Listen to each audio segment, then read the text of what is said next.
안녕하세요. 저는 이번에 운 좋게 파혼을 하게 된 예비 신부였던 여자입니다. 파혼을 했다는 것 자체가 기분 좋은 일은 아니지 않습니까? 그럼에도 사람들은 그렇게들 말하더라고요. 결혼하기 전에 쓰레기를 걸러낼 수 있었던 건 천운이라고요. 사랑하는 사람에게 배신을 당했다는 건 참으로 슬픈 이야기지만 역시나 더 큰 약속을 하기 전에 파혼으로 제 불행을 막았다는 것은 천만 다행이었어요. 이혼을 했다면 일일이 저의 이혼 사정을 언급해야 할 텐데 파혼은 저에게 완벽한 싱글 타이틀을 돌려주는 셈인 거잖아요. 하늘은 제 편이었다고 좋게 좋게 생각하고 있습니다. 그러니까 제 예비 신랑과 어떻게 파산을 맞게 되었는지 그 사연을 들려드리려고 해요. 당연히 유쾌한 이야기 아니고요. 감동적인 이야기도 아닐 겁니다. 이런 유형의 남자들도 있다는 걸 세상 천하에 공표해버리고 싶어서 찾아왔으니 제 예비 신랑 얘기에 화가 잔뜩 나셨다면 욕 한번 해주세요. 제 예비 신랑은 저와 약혼 관계임에도 맞선을 끊지 않고 저울질을 일삼던 사람입니다. 당연히 처음에는 몰랐습니다. 예비 신랑이 간이고 쓸개고 다 내어줄 것처럼 저를 사랑해줬으니까요. 저와 예비 신랑은 서로 결혼 정년기에 만나서 사랑을 키웠고 결혼 약속을 하게 되었어요. 예비 신랑을 만나기 전까지 저는 결혼을 향한 사람의 욕심이 얼마나 무서운 건지 모르고 지냈습니다. 결혼에 필요한 건 책임감과 경제력, 그리고 사랑하는 마음과 통하는 가치관이라고만 생각했어요. 이러한 조건으로 사람의 과욕이 붙으면 얼마나 인간성이 떨어지는지를 예비 신랑을 통해서 눈으로 봐버렸네요. 저는 예비 신랑뿐만 아니라 예비 시댁에게서도 느낀 경험 때문에 현재도 결혼에 대해 심히 고심하는 중입니다. 제가 예비 신랑을 처음 만난 게 맞선이라고 했지 않습니까? 저의 남편의 맞선은 당연히 서로의 지인을 통해서 이루어졌는데 사실 저는 그때 맞선이란 걸 처음 해봤습니다. 당시가 33살이었어요. 원래는 결혼 생각도 없고 남자친구도 없이 저만의 삶을 사는 게 재밌어서 다른 것에 관심을 못 두고 있거든요. 그래서 맞선을 볼 때도 크게 이성 간의 교제에 마음이 가질 않더라고요. 그런데도 맞선을 보게 된 건 돌아가신 친정아빠의 바람이었기 때문이었습니다. 저는 맞선을 보게 된 그 해에 심근경색으로 돌아가신 아빠를 보내드렸고 아빠는 살아계실 때 누누이 제가 결혼한 걸 보고 싶다고 말을 많이 했었어요. 제가 자식들 끼고 오순도순 사는 걸 보고 싶어 했는데 제가 결혼에 관심이 없고 제 인생 사는 것에만 흥미를 두고 있으니 아빠가 근심이 많았거든요. 저는 또한 얘기를 그저 귀찮은 잔소리로만 들었었고요. 이렇게 갑자기 아빠와 이별을 하게 될 줄은 몰랐는데 아빠가 돌아가시고 나니까 후회되는 건 결혼뿐이더라고요. 결혼 그거 뭐라고 나 낳고 길러준 부모님을 위해 그거 한번 못 해드렸을까 싶어서 많이 죄송했습니다. 아빠를 떠올리면 제 결혼을 원했던 모습밖엔 생각이 안 나서 좀처럼 마음이 불편한 겁니다. 그래서 제가 지인한테 얘기해 남자 좀 소개해달라고 했던 거였어요. 그렇게 만나게 된 남자는 아빠 때문에 억지로 노력을 해서 만난 것 치고는 첫인상이 괜찮았습니다. 날기가 있는 것도 아니었고 깔끔한 인상에 목소리도 나긋해서 분위기 자체가 부드러운 남자더군요. 말센스와 배려도 차고 넘쳤는데 이 부분은 제게 색다른 감정을 일깨워준 매력이기도 했습니다. 그 사람이 바로 저의 예비 신랑이고 예비 신랑이 먼저 애프터를 신청해주니 저희 만남은 길게 지속이 되었던 거죠. 아빠가 일찍 돌아가셔서 그런지 예비 신랑이 저를 듬직하게 챙겨주는데 아빠 생각도 나고 또 아빠 같은 느낌이 나서 빠르게 끌리더라고요. 첫인상이 괜찮았지만 솔직히 이상형은 아니었던지라 당시 느꼈던 감정이 약간의 호감과 의외성이었는데 나중에 예비 신랑과 좀 친해져서 듣게 된 말이 저를 여자로 만들어 주었습니다. 주연 씨, 정말 제 이상형이에요. 제가 여태 본 여자들 중에서 제일 예쁘세요. 인기 많았을 것 같은데 제가 지연 씨를 차지한 셈이니 승리자인 건가요? 제가 예비 신랑의 외적인 워너비라는 걸 알게 되니 마음이 더 열렸던 것 같아요. 누군가가 저더러 이상형이라고 말해주는 건 기분 좋은 일이잖아요. 저를 좋아해주고 예뻐하는 것에서 오는 진심은 생각보다 저를 두근거리게 하더군요. 그렇게 저는 갈수록 진해지는 예비 신랑의 적극 구애에 결혼 약속까지 하게 된 겁니다. 시간을 보낼수록 예비 신랑이 생각 이상으로 저의 외적인 면을 상당히 좋아한다는 걸 느꼈습니다. 세상에서 저를 제일 예쁜 여자로 대우해줬다는 거예요. 제가 그렇게 잘난 여자는 아닌데 그렇게 봐주니까 저도 자존감이 올라가고 예비 신랑한테 더 잘하게 되는 거 있죠. 저희 사이는 무르익다 못해 물러 터질 지경으로 마음이 깊어졌습니다. 그렇다 보니 남편은 자기 부모님한테 저를 자랑하고 싶었나 봐요. 이미 결혼도 약속했으니까 어차피 만나게 될 예비 시부모와 빨리 자리를 만들고 싶어 하더라고요. 상견례 때 저와 예비 시부모의 관계가 이미 친해져 있길 바라는 것 같기도 했습니다. 예비 신랑의 설레발은 결국 저의 망설임까지 잡아먹었는데요. 저를 예비 시부모한테 빨리 소개하지 않으면 누가 내일이라도 저를 채갈 것 같다는 게 아니겠어요? 우스운 농담이라는 거 알지만 저는 그런 예비 신랑의 애교에 넘어가 예비 시부모의 만남을 허락하고 말았습니다. 예비 시부모는 평범한 아파트에 살고 있었어요. 오히려 저는 부담이 덜어져 좋았습니다. 저희 가정 환경도 예비 신랑과 비슷한 수준이라는 게 확인되니까 확실히 긴장이 줄더라고요. 솔직히 양가 재력이 어느 한쪽으로 치우쳐지는 건 상대적으로 문제가 따르기 쉽잖아요. 마침 저녁 시간이었던지라 예비 시부모는 두 분 다 집에 계셨습니다. 저를 좋은 마음으로 반겨주셔서 제가 더 안심했는지도 모르겠네요. 그런데 예비 시부모와 대화를 나누다가 알게 된 건데 왜 저는 제가 맞선이 처음인 것처럼 예비 신랑도 처음이라고 생각했던 걸까요? 예비 시부모가 그동안 있었던 예비 신랑의 맞선 얘기를 꺼내는데 조금 당황해버렸습니다. 그래도 우리 아들이 부모님한테 여자 보여주는 건 아가씨가 처음이에요. 맞선을 그렇게 많이 보는데도 데려오는 여자는 한 명도 없었거든요. 아들이 나이는 계속 먹어가는데 도통 결혼 소식이 안 들리니 얼마나 조마조마했다고요. 이렇게 참하고 예쁜 아가씨를 데려오려고 그렇게 애먹였나 보네. 당연하지. 내가 어디 아무랑 결혼할 남자인가? 엄마 아들 본능은 높아. 앞으로 자주 보게 될 거니까 오늘은 자연이한테 살살 물어봐. 이때부터 예비 신랑과 예비 시댁의 욕심을 눈치챘어야 했지만 다시 그 상황을 겪는다고 하더라도 저는 아마 당시의 교묘한 기류를 모르고 넘기지 않았을까 싶습니다.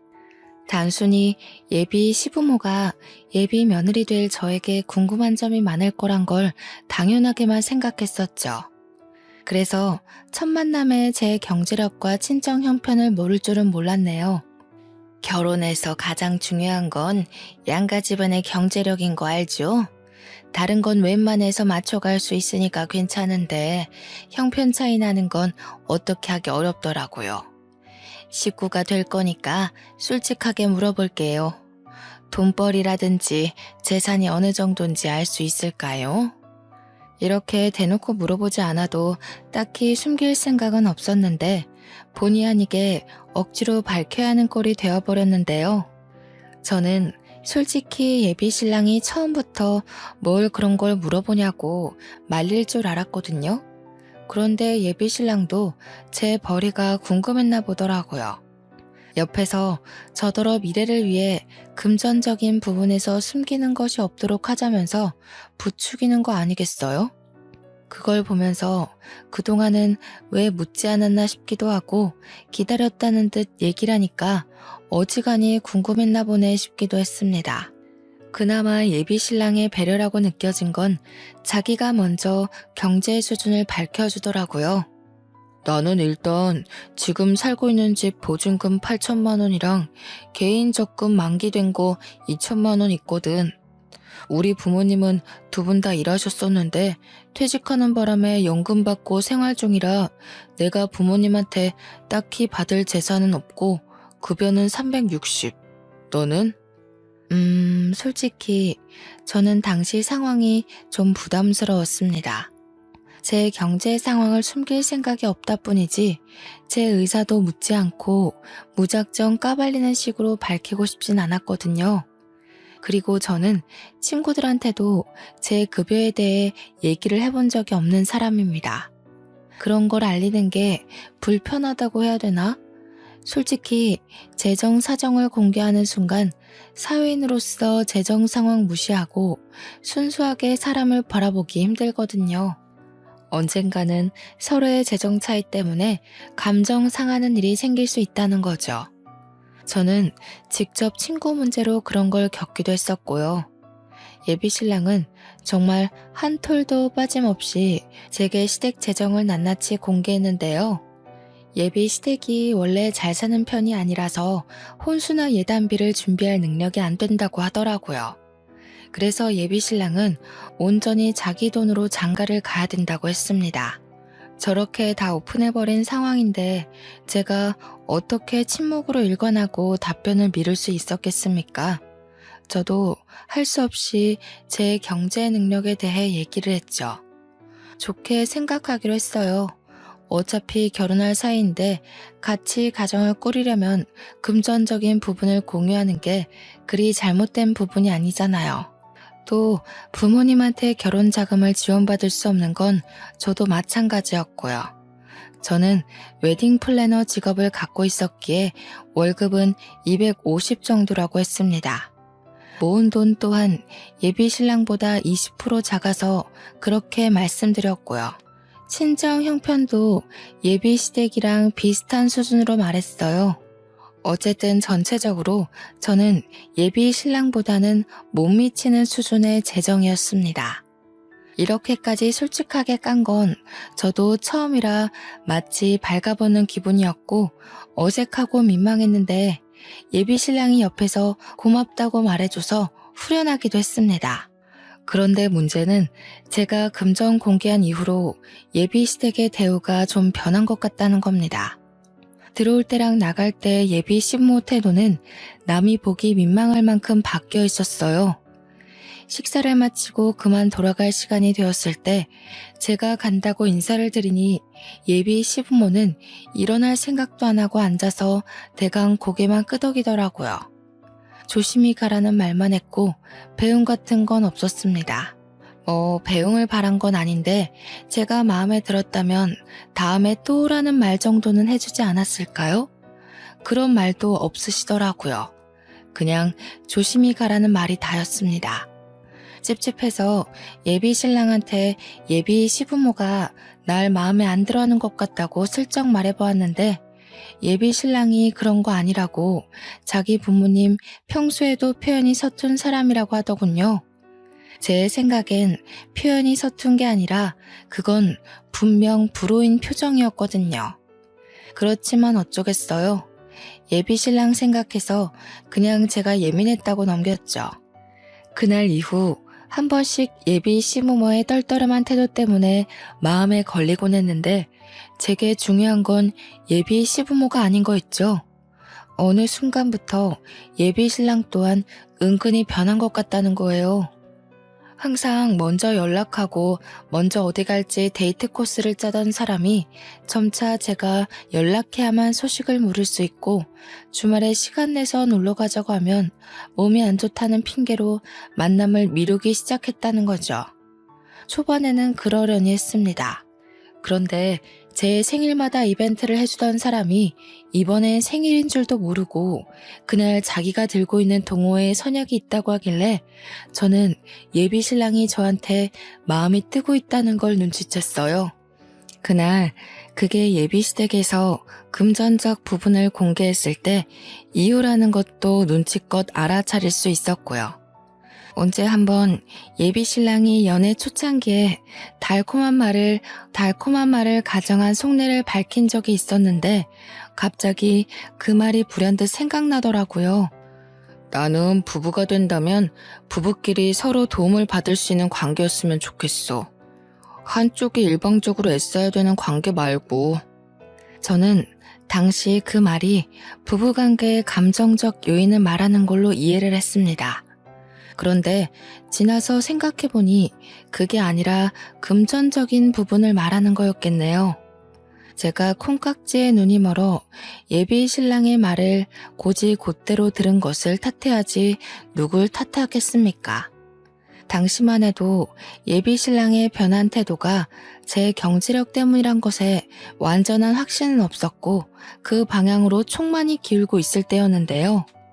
정말로 우연찮게 발견한 장면 때문에 이 남자가 저를 향한 마음이 끝났다는 걸 확신했죠.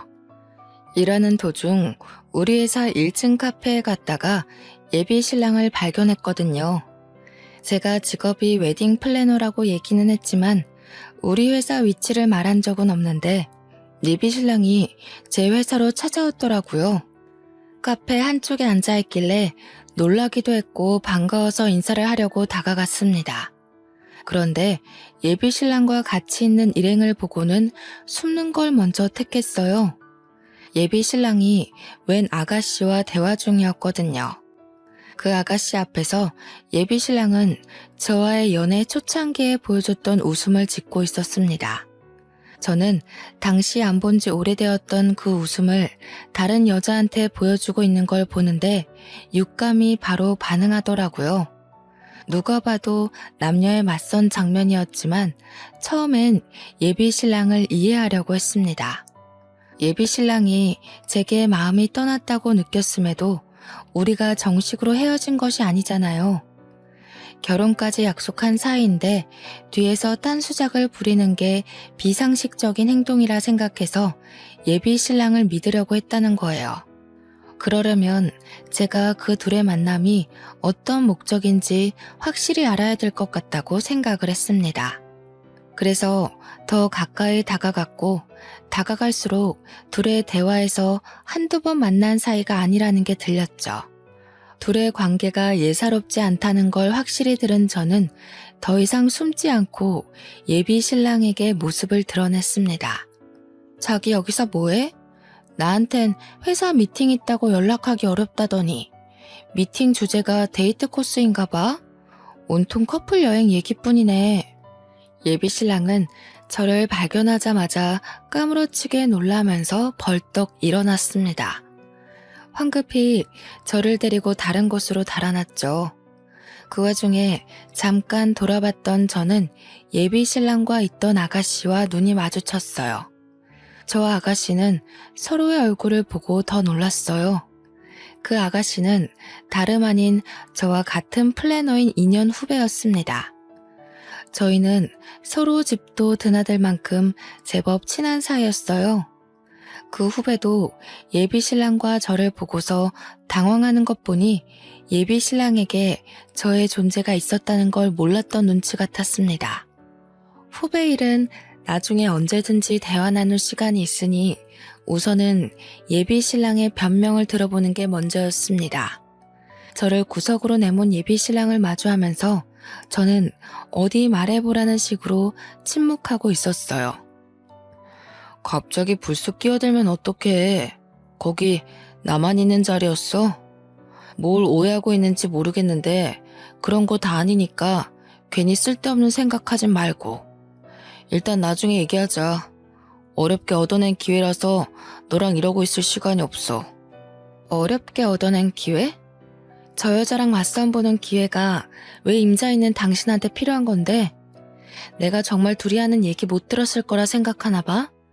언제부터 만난 거야? 한동안 나랑 만남 미뤘던 이유가 저 여자 때문이었어? 예비 신랑이 뭐라고 변명을 하든 그걸 믿어줄 심산도 없었는데 변명은커녕 오히려 자기 맞선 망쳐놨다고 저를 나무라니 황당하더라고요. 이런 상황이라면 저의 오해를 풀어주고 적극적으로 자기 억울함을 호소해야 되는 거 아닌가요? 예비 신랑은 변명도 어정쩡하게 해놓고 그걸로 모자라 한숨까지 쉬면서 결국엔 저더러 믿고 싶은 대로 믿으라며 가버렸습니다. 여자 후배에게 굽신거리며 양해를 구하더니 도망치듯 건물을 나가버렸어요. 그래서 퇴근하고 후배 여자를 따로 만나 예비 신랑과의 관계를 물어봐야 했습니다. 제가 먼저 후배를 찾아갔더니 그렇지 않아도 그 후배 역시 저한테 물어보고 싶다고 하더라고요. 난 석윤 씨랑 결혼 약속한 사이야. 양가 부모님께 인사도 드렸고 몇 번 밥도 먹었어. 식장 예약은 안 했지만 이미 예비 부부로서 서로 다 오픈한 상태야. 네? 저도 석윤 오빠랑 결혼 전제로 만나기 시작했는데요. 연애한 지는 이제 3주 정도 됐어요. 맞선은 저번 달에 했고요. 석윤 씨는 분명 마지막 연애가 20대라고 했는걸요.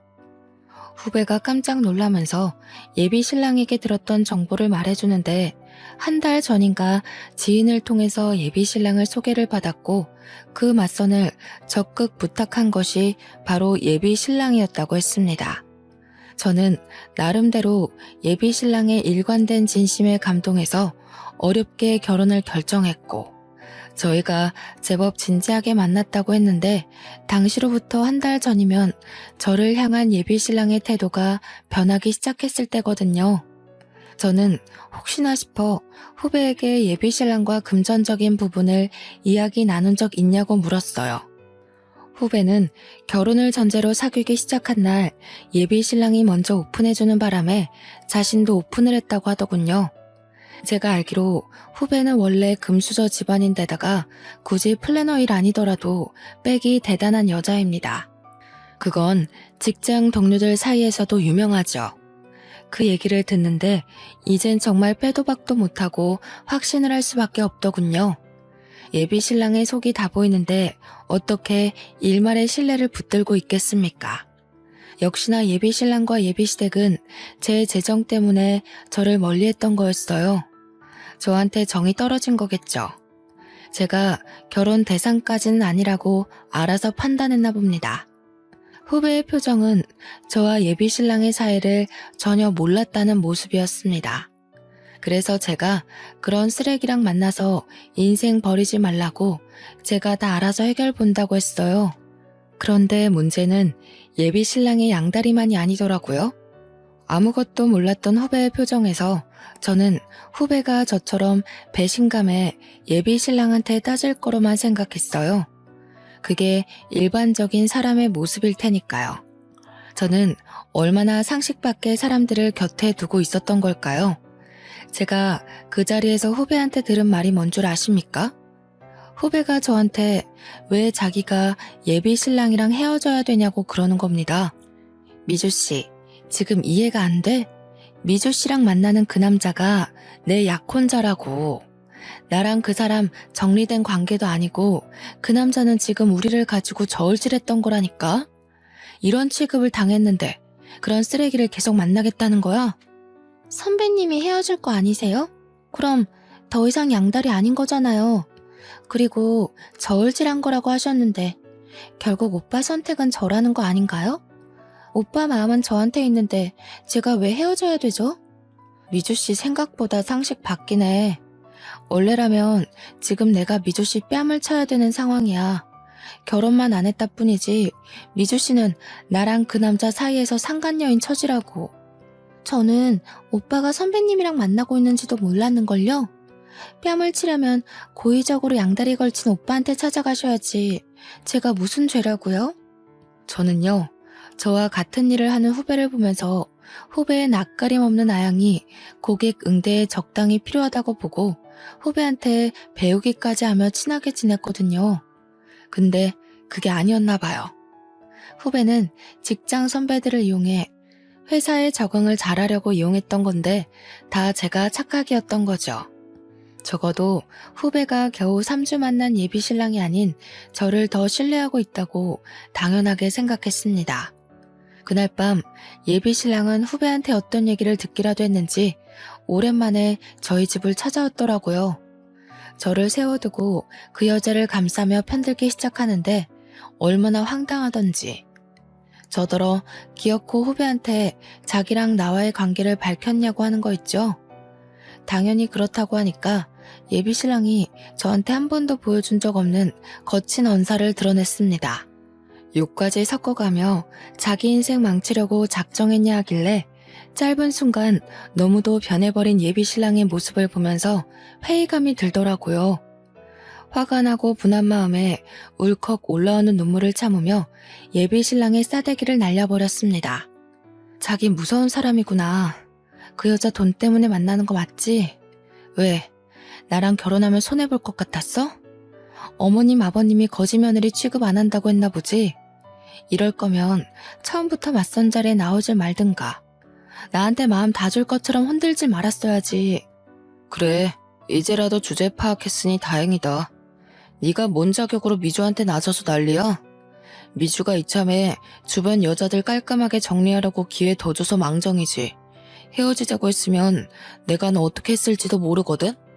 미주한테 고맙다고 절이나 해. 그래, 절해야겠다. 쓰레기 수거해준 셈이니까. 결국 똑같은 년놈들이 만난 거네. 양다리 걸친 게 뭐 자랑이라고 나한테 와서 큰 소리야? 돈에 정신 빠진 놈인 줄도 모르고 하마터면 내 인생 쪽날 뻔했어. 너는 언젠가 또 돈 유혹에 넘어가 여자 갈아치울 놈일 테지. 그렇게 사는 것도 불쌍하다. 불쌍한 건 너야. 내가 그래도 너 생각해서 상처받지 않게 헤어지려고 배려한 거거든? 네 입으로 이별 구할 수 있게 기회 준 거라고. 그런데 미련하게 눈치 못 채고 기다리기만 하더니 결국 내 앞길을 해방해?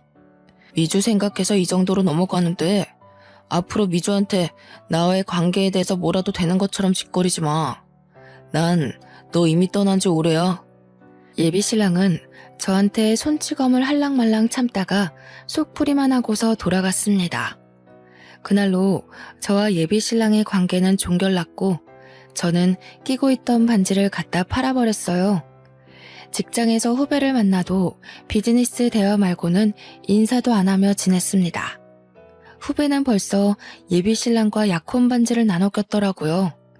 그걸 보는데 배알이 뒤틀리기보다는 안타까운 거 있죠. 조만간 저 여자 약혼 반지도 쓰레기통 신세가 될 거라 확신하고 있으니까요. 그렇게 저와 예비 신랑이 헤어진 지 4달이 지났을까? 제가 아주 기막힌 장면을 목격했지 뭡니까? 직원들의 락커가 같은 곳에 있기 때문에 점심시간이나 퇴근 후는 어쩔 수 없이 근접거리에서 마주할 수밖에 없거든요.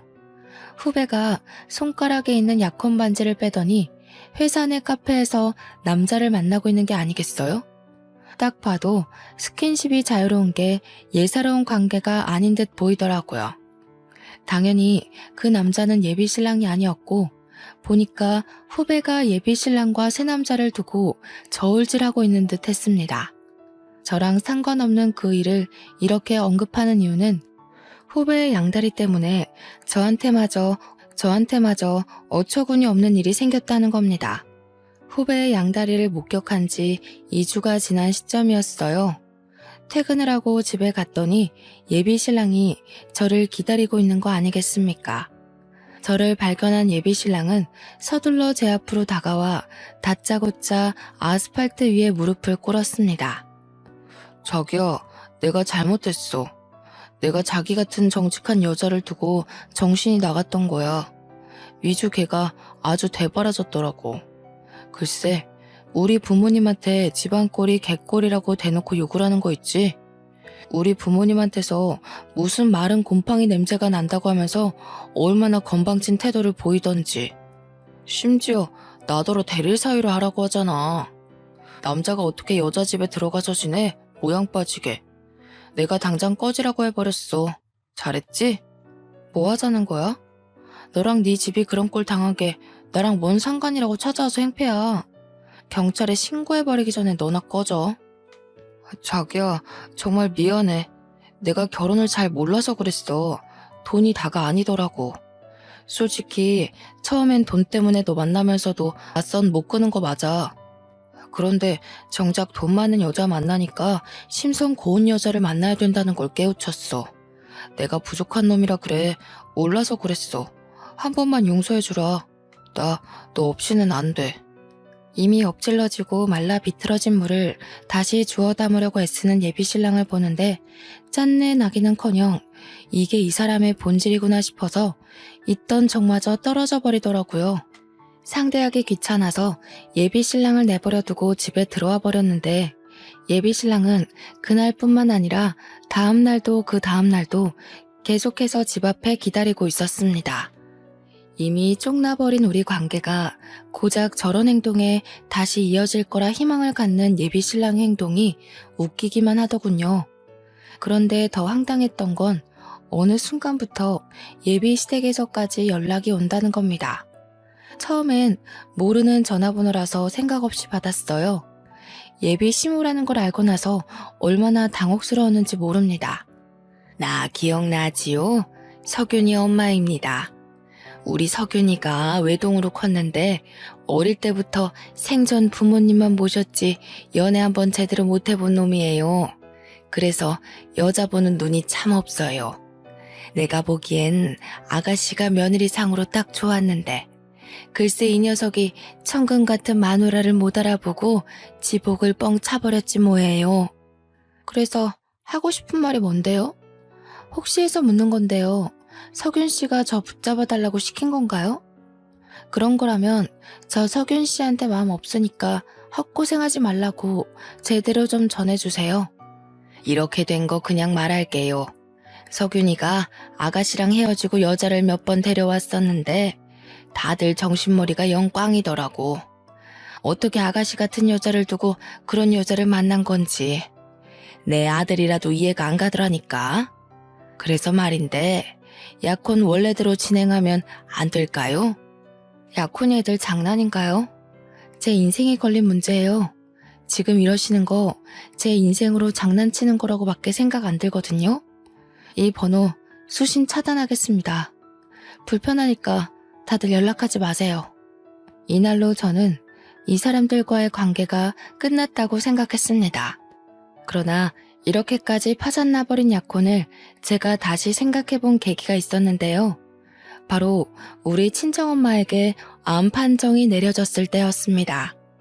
저희 친정 살림이 넉넉한 것이 아니었기 때문에 제 수중에 있는 돈으로만 친정엄마 병원비를 대야 하는데 치료 비용이 만만치 않더라고요. 항암 비용이 원래 생각보다 많이 든대요. 그동안 모았던 목돈을 쓴다고 해도 대출은 필수인 상황이었습니다. 그런데 그때 예비신랑이 제게 단비 같은 존재로 등장을 해줬던 거지요. 예비신랑이 제 사정을 어떻게 알았는지 친정엄마 아픈 걸 알고 저를 찾아왔고 저한테 치료 비용을 보태주겠다고 하는 겁니다. 처음엔 거절했어요. 그 사람 돈을 받을 바엔 있는 대출 없는 대출 끌어모으고 친하지도 않는 친척들 돈을 빌려서 최대한 허리띠를 졸라매며 해결하는 게 낫다고 봤거든요. 그런데 그렇게 되면 저는 엄마 혼자 지내던 친정집을 내놓고 엄마를 연고지에서 낯선 서울 땅으로 모시고 와야 했습니다.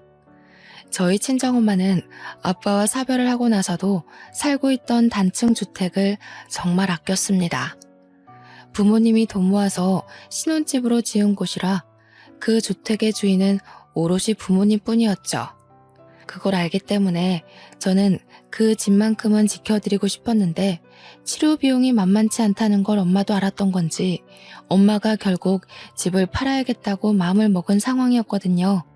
그럼에도 불구하고 예비 신랑의 돈을 받아선 안 되는 거였는데 친정엄마의 상심한 얼굴이 자꾸 제 머릿속을 맴돌더라고요. 이런 사정을 알고 있는 예비 신랑은 제 생각처럼 친정 부모님 집만큼은 지켜야 되지 않겠냐고 저를 설득했어요. 아무 뜻 없이 주는 거야. 한때는 나한테도 장모님이었던 분이셔. 아무리 내가 너랑 끝난 관계라지만 장모님이 나를 아들처럼 잘 봐주셨잖아. 나도 돌이는 하고 싶어서 그래. 저도 미쳤던 거죠. 친정아빠를 보낸 지 겨우 1년이 지났는데 친정엄마까지 건강에 적신호가 오니 마음이 많이 힘들 때였어요. 그래서 예비신랑한테 끝내 흔들리고 말았던 겁니다. 저는 예비신랑 덕분에 친정집만큼은 지키면서 엄마 치료를 시킬 수 있었어요. 엄마가 입원해 있는 동안 예비신랑이 알아서 친정엄마를 많이 들여다봐 줬는데요. 그것 때문에 제가 약혼을 다시 생각해보게 된 거였어요. 친정엄마도 저더러 예비신랑을 다시 만나보는 게 어떻겠냐고 조심스레 권유하더라고요. 친정엄마는 제가 어떻게 헤어졌는지 모르고 있었거든요. 그냥 제가 성격 차이 때문에 파혼했다고만 말했었어요. 엄마까지 예비신랑과의 재회를 부추기니 솔직히 많이 흔들렸습니다. 예비신랑의 밑바닥까지 다 본 상황에서 다시 약혼을 생각하는 건 어렵기도 하지만 한편으론 엉뚱한 생각도 들더라고요. 이 사람의 밑바닥이 이보다 더할 수는 없을 거라고 보고 앞으로 제가 잘 관리할 수 있지 않을까 싶은 거죠. 그런데 머리 검은 짐승은 함부로 거두는 게 아니라고 예비신랑에게 흔들리는 제 마음이 단번에 굳어버리는 일이 있었는데요. 예비신랑이 저에게 접근했던 진짜 목적을 알아버렸기 때문이었습니다. 예비신랑과 처음 결혼 약속을 할 때 식을 올리기 전 서로 양가 집안에 인사를 몇 번 드리러 갔었습니다. 그 말은 즉 저와 예비신랑은 서로의 집안 사정을 거의 안다는 것입니다. 그래서 저는 예비 시조모가 아파서 예비 시부모가 집에서 모시고 있다는 것도 알고 있었어요. 제가 예비 신랑과의 재회를 고민하면서 예비 신랑을 한 번씩 만나기를 반복하던 시기에 예비 신랑한테 들었는데 예비 시조모의 건강이 악화되어 병원으로 옮긴 지 한 달 정도 됐다고 하더라고요. 예비 신랑도 저희 친정엄마 병간호를 도와줬기 때문에 빚지기 싫어서 저 또한 예비 시조모 병원에 몰래 방문한 적이 있었습니다. 예비 시부모는 저를 돈으로만 봤었지만 예비 시조모만큼은 저를 손녀딸처럼 잘 봐주셨거든요. 그래서 많이 아프다고 하니까 한 번쯤은 인사를 드리고 싶었어요. 그렇게 찾아간 병원에서 저는 삶에 대한 큰 이치를 깨우치고 말았죠. 예비 시조모랑 간병인만 있는 줄 알았던 병실에서 예비 신랑과 예비 시모를 봤는데 둘이서 심각하게 얘기를 나누고 있더라고요. 이렇게 시간 끌다간 네 할머니 숨 넘어가겠다. 그 집에 치료 비용까지 다 대줬는데 그 아가씨가 너랑 결혼 안 한다고 하면 어쩔 거니? 네 돈만 날리는 거잖아. 차라리 차용증을 받고 빌려주는 걸로 할 걸 그랬나 보다. 다 넘어왔어. 최근에 만났을 땐 먼저 약혼 얘기를 꺼내더라고. 괜히 재촉했다간 잘 차린 밥상 엎어져. 장인어른 사망보험금이 무려 14억이래. 이 정도면 할머니 병원비랑 내 사업 자금에도 충분하고 엄마 아빠 새 아파트로 이사도 시켜줄 수 있어. 훗날의 단꿈을 위해서 조금만 힘내자. 그런데 정말 그 아가씨가 보험금 수익자 맞아?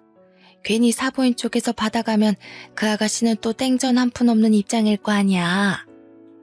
내가 장모님한테 들었다니까. 장모님이 우리 결혼하면 혼수 못 해줘서 어쩌나 걱정했는데 장인어른이 마지막 가는 길에 혼수는 해주려나 보다. 그렇게 얘기하면서 보험금 수익자가 자연이라고 알려주더라고. 친정아빠 사망보험금이 제가 수익자라는 건 저도 알고 있었습니다. 예비신랑과 맞선을 보기 전부터 제게는 14억이라는 재산이 있었지만 일부러 그건 공개하지 않았었어요. 아빠의 목숨값을 그렇게 가벼운 담소 사이에서 오르내리게 하고 싶지 않았거든요. 그런데 아무래도 엄마가 예비 신랑에게 고마워서 결국 고백을 해버렸나 봅니다. 뭐가 어찌되었든 예비 신랑이 제게 회유하는 마음으로 접근했다지만 끝내 그 마음이 다시 변질된 거 아닙니까? 친정아빠의 사망보험금 얘기가 나오자 더는 못 들어주겠다 싶어 저는 병실 문을 열고 들어갔습니다. 저를 보고 놀라는 둘의 표정이 아주 보기 좋더라고요. 저는 들고 있던 꽃바구니에 꽃을 꺼내 예비 시모 얼굴에 패대기 쳤고 그 바구니로 예비 신랑을 죽자 살자 내리쳤어요. 예비 신랑이 아파서 소리를 악악 지르다가 저를 붙잡았습니다. 당신들이 이러고도 사람이야? 사망보험금? 네가 나한테 잘했던 이유가 그거였구나. 짐승반도 못한 것들.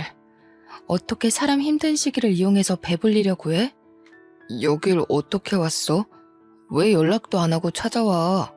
아니, 그러니까 자기가 뭘 어디서부터 들었는지 모르겠는데 그런 뜻이 아니야. 너한테는 더는 내려갈 밑바닥은 없다고 생각했는데 내려가고 말고 할 게 아니라 아예 밑바닥에서 살고 있는 짐승 새끼였구나. 사람이 이렇게까지 바닥을 기기만 할 줄은 몰랐네. 너 때문에 세상에 이런 사람들도 있다는 걸 알았어. 거머리 짓에는 나이가 불문하다는 것도 아주 잘 알았고. 얘가 어디서 어른한테 이런 몰상식한 짓을 해? 너 지금 나 때렸니? 감히 시엠이 될 사람 얼굴에다 꽃을 던져? 정신 차리세요, 아줌마. 능력이 없으면 사람한테 구걸하고 넙죽 엎드리긴 할 것이지. 거짓골에 자존심만 살아서는 남의 돈이 자기 돈인 것 마냥 그렇게 살고 싶어요? 자식 새끼를 이 정도밖에 못 키운 것도 다 아줌마 업보예요. 거지라는 말도 아깝네요. 이런 쓰레기들은 기생충이라고 불러줘야 되는 건데. 화가 난 예비 시모가 제게 손찌검을 하려고 했는데 예비 신랑은 그 상황에서도 저를 설득시킬 수 있다고 생각한 건지 예비 시모의 손을 자기가 막더라고요. 그러면서 저한테 무릎 꿇고 매달리는데 이미 병원 사람들은 열린 병실문을 기웃거리며 저희를 다 지켜보고 있었습니다. 말썽꾸러기 청소년들이 저희 상황을 실시간으로 SNS에 퍼뜨려 자기 채널에 인기몰이를 하기도 했어요. 제 손을 잡고 한 번만 봐달라고 저를 사랑하는 마음은 진심이라고 하는 예비신랑의 애절함에 저는 예비신랑의 머리채를 잡고 밀어버렸습니다. 그 바람에 예비신랑 뒤에 있던 예비시모가 그걸 피하다가 같이 넘어졌지 뭡니까. 아무래도 하늘은 내 편인 것 같네. 이렇게 두 번의 기회나 주니 말이야. 그래, 원래 돈 때문에 양다리 걸쳤던 사람인데 그 개버릇이 고쳐졌을 리가 없지. 어디 또 자존심 세우고 남의 돈 빨아먹는 거머리짓 해봐. 이미 당신들 얼굴 팔려서 그게 통할 상대가 있을지 모르겠지만 예비신랑은 그제야 이 상황을 구경하고 있던 사람들에게로 신경이 빼앗겼고 허겁지겁 꽃바구니로 얼굴을 가렸습니다. 그 추잡한 모습에 헛웃음이 나와서 그대로 병실을 나와버렸어요. 예비신랑이 저를 쫓아오려고 해도 병원 사람들이 예비신랑에게 손가락질하면서 막아주는 덕에 저는 깨끗이 손을 털 수 있었어요. 그리고는 서울 집에 짐을 모조리 챙겨 친정에 내려갔습니다. 엄마는 초기에 발견했던 암인지라 통원 치료가 가능할 정도로 완쾌가 되었어요. 그래서 예비 신랑이랑 더는 재회할 생각 없다고 그동안 있었던 일을 솔직하게 말해줬습니다. 친정엄마는 깜짝 놀라면서 가슴을 부여잡더라고요. 저더러 혼자 고생 많았겠다고 다독여주기도 하더군요. 그리고 저는 혹시 몰라서 예비 신랑을 상대로 접근 금지를 신청했어요. 고맙게도 예비 신랑이 제게 집착하고 연락하면서 계속 집 앞에 찾아왔던 증거들이 넘쳐났기 때문에 신청서 내는 건 어렵지 않았습니다.